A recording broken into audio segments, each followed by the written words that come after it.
안녕하세요. 김현장에서 가족 신탁 업무를 담당하고 있는 박민정 변호사입니다. 알찬 발표를 해주신 오영표 변호사님께 감사드립니다. 가족 신탁 전문 변호사로서 저도 오랜 기간 오 변호사님과 동일한 고민을 해왔고, 오 변호사님이 해주신 제안들에 대해 깊이 공감하고 동의합니다. 저는 그 중에서도 특히 그동안 제가 실무가로서 제도 개선 필요성을 절감하고 있던 주식 신탁 관련 제도 개선의 필요성에 대해 보충적으로 말씀드리고, 공적 신탁 기관 도입 필요성에 대해서도 간단히 말씀드리겠습니다. 먼저 주식 신탁 활성화를 위한 제도 개선이 왜 반드시 필요한지에 대해 말씀드리겠습니다. 현재 우리나라 기업 상황을 보면 창업주인 기업 경영자들이 70세 이상으로 가업 승계가 필요한 기업들이 매우 많습니다. 그렇지만 경영자가 생전 그리고 자신이 건강할 때에는 경영권을 최대한 유지하길 원하는 경우가 많고, 당장 증여세를 내야 하는 그런 부담 등의 문제로 인해 가업 승계가 제대로 이루어지지 않고 있습니다. 가업 승계가 이루어지지 않은 상황에서 상속인들 간의 상속 분쟁이 발생하면 이 상속 분쟁이 보통 몇 년씩 가거든요. 그렇기 때문에 수년간 상속 재산 분할이 되지 못한 채 경영권에 심각한 공백이 발생할 수 있습니다. 그 과정에서 주식이 산일되어 경영권이 약해지거나 기업이 해외에 매각되거나 아예 소멸하는 일도 발생하고 있습니다. 가업 승계가 이루어지지 못한 상황에서 경영자의 정신건강 등의 문제가 발생하게 되면 더 큰 문제가 발생합니다. 현재 고령자의 치매 유병률이 한 10% 정도에 이르거든요. 그렇기 때문에 이런 상황이 발생할 가능성이 적지 않습니다. 실제로 지금 기업 경영자들에게 이런 일이 종종 발생하고 있습니다. 이로 인해 좋은 기업이 약화되거나 일자리가 사라지게 되면 국가 경제에 부정적 영향을 미치게 됩니다. 이러한 문제들에 대해 주식 신탁은 훌륭한 대안이 될 수 있습니다. 현 경영자의 경영권을 유지하면서도 치매가 발병하는 등의 유고시나 또 상속 과정에서 경영권 공백이 발생하는 것을 방지할 수 있습니다. 또 상속 분쟁도 최소화할 수 있고 주식 산일도 방지할 수 있습니다. 그리고 당장 증여세를 내야 하는 문제도 없습니다. 그렇지만 발표자께서도 발표해 주셨듯이 주식 신탁에 대한 의결권 제한 등 여러 한계와 가업 상속 공제에 있어서의 불확실성 등으로 현재 주식 신탁 활용이 극히 미미한 상태입니다.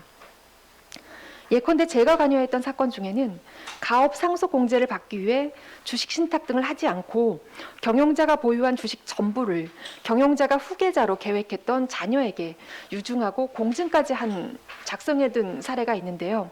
그런데 갑자기 경영자가 사무 처리 능력이 없어지면서 가족들 간의 수년째 극심한 경영권 분쟁을 겪는 사례도 있습니다. 경영자가 준비 없이 갑자기 사무처리 능력을 잃게 되면 가족들 간에 극심한 분쟁이 발생하게 됩니다. 예컨대 일단 성년 후견을 개시할지 여부, 일부 가족들은 개시해야 된다고 하고 일부 가족들은 그런 상황 아니다 이렇게 하고 굉장히 오랜 기간 법적 분쟁을 거치게 됩니다. 그리고 하더라도 과연 누가 성년 후견이 될 것이냐, 서로 성년 후견이 되겠다고 하고요. 그리고 실제로 이렇게 가족들 간 다툼이 심하고 자산가인 경우에는 대부분 전문가 후견인, 주로 변호사 등이 선임이 많이 되고 있는데요.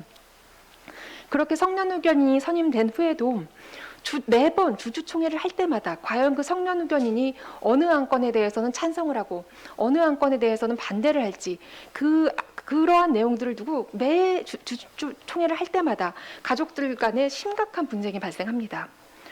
그리고 그렇게 되면 그 성년 후견인의 의결권 행사에 대해서 일부 가족은 불만이 생길 수밖에 없기 때문에 이 공정하지 않다 이런 주장을 하면서 성년 후견인을 변경해야 된다 이런 분쟁이 또다시 발생을 합니다. 그리고 아까도 말씀드렸듯이 주로 이런 경우에 변호사나 회계사 이런 분들이 성년 후견인으로 선임이 되는데, 이런 분들이 회사 운영을 해본 적이 없고 그 업계라든가 그 회사가 운영하는 사업에 대해서 전문성이 전혀 없기 때문에 전문성이 너무 부족합니다. 그리고 후견 제도는 그 본질이 성격이 재산을 유지 관리하는 데 방점이 있기 때문에 어떤 적극적인 투자를 한다던가 이런 적극적 운영을 하지 못하고 소극적으로 운영할 수밖에 없습니다. 그런데 이게 치매라는 게 바로 무슨 생명에 지장이 있는 병은 아니기 때문에 10년 넘게 이런 상황이 지속되기도 합니다. 실제로 10년 가까이 성년 후견인이 회사를 운영 중인 기업이 있습니다. 그렇기 때문에 끊임없는 분쟁과 문제가 발생하고 있습니다. 따라서 주식 신탁을 활용해서 경영자가 계속 경영권을 행사하다가 경영자가 사무 처리 능력이 없어지거나 사망하면 미리 정해둔 의결권 행사 지시권을 갖는 수익자, 즉 후계자가 의결권 행사 지시를 할 수 있어야 한다고 생각이 됩니다. 한편 이런 문제점들에 대한 대안으로 의무후견 계약이 제시되기도 합니다. 의무후견 계약은 아시겠지만 사무 처리 능력이 온전할 때 미리 자신의 후견인으로 누구를 지정한다 이렇게 계약을 해두고 후견의 내용은 구체적으로 후견 내용까지 정해둘 수 있는 제도입니다. 굉장히 유용한 제도이고 저는 자산가 특히 기업을 경영하시는 분들은 의무후견 계약을 반드시 미리 체결해 두셔야 한다고 생각합니다. 하지만 의무후견 계약만으로는 한계가 있습니다.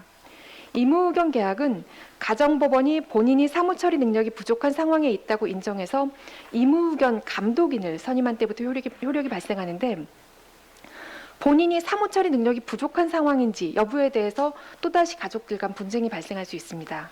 또 의무후견인이 현저한 비행을 하거나 후견계약에서 정한 임무에 적합하지 아니한 사유가 있으면 가정법원은 의무후견 감독인을 선임하지 않을 수 있고 선임한 후에도 의무후견인에게 이와 같은 사유가 있으면 의무후견인 해임 청구가 가능합니다. 따라서 다른 가족들이 의무후견인에게 이런 사유가 있다고 주장하면서 분쟁이 발생할 가능성이 있습니다.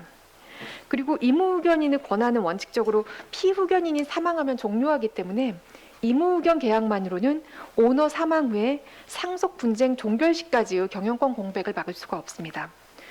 또 주식 신탁으로는 아까도 그 발표자께서도 말씀하셨듯이 의결권 행사 지시권을 갖는 수익자와 배당권을 갖는 수익자를 나눌 수가 있어서 다른 상속인들의 유류분 등을 침해하지 않으면서도 후계자가 경영자가 보유한 전체 주식에 대한 의결권 행사 지시권을 행사할 수 있어서 경영권이 약화되지 않고 상속인들 간의 공평한 상속과 상속 분쟁 예방이 가능한데 의무후견 계약만으로는 이러한 방안이 불가능합니다. 또 의무후견 계약만으로는 주식 산의를 방지하는 것도 불가능합니다.